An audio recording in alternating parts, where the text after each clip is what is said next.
My Buc-ee's video got people fired up, but when I actually read the comments, I realized something. This was never about Buc-ee's. It exposed something deeper, something people around here feel but don't always say out loud. How Dayton actually feels about growth. And I get it, because people here have seen what loss looks like. This isn't just some random Midwest city. This is where the Wright brothers built the first airplane. Innovation has always been in Dayton's DNA.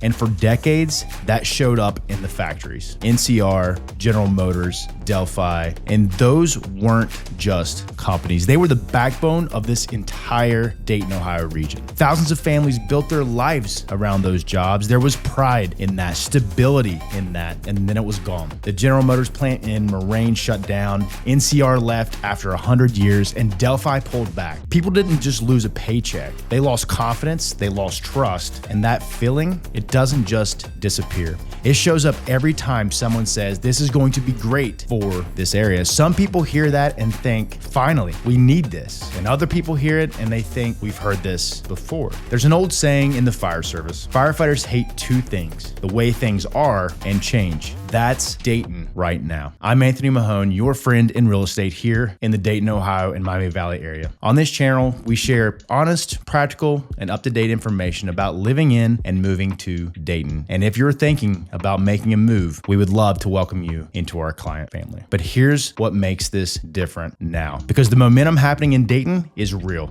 Downtown Dayton saw around $400 million in completed projects in 2024 alone, with another $436 million already under construction, and you can actually see it. The Arcade, Hotel Ardent, the AC Hotel on Water Street, and the old Middleson's building being converted into the Delco. Apartments, retail, offices, businesses, all of it. And that's not just a press release, that's actually poured concrete in the downtown Dayton area. And then there's Wright-Pat. You cannot talk about the growth in this region without talking about Wright-Patterson Air Force Base. 38,000 military, civilian, and contractor personnel, the largest single employer in the state of Ohio. And in January 2026, Joby Aviation announced a second Ohio facility over 700,000 square feet right here in the Dayton area. And that is not random. That is Dayton leaning back into what it has always done well: building things, solving hard problems, and pushing forward. So yes, Dayton is growing, but that doesn't answer the harder question, because not all growth makes a place better. Some growth brings in real opportunity. Other growth brings more pressure, more traffic, more cost, more strain on the people who are already here. And if you've lived here long enough, you know the difference between growth that lifts a community and growth that just moves the problem around. So the question isn't, does Dayton want growth? The question is, what kind of growth is the Dayton area willing to accept? Because Dayton has already lived through the loss. Now it's deciding what comes next,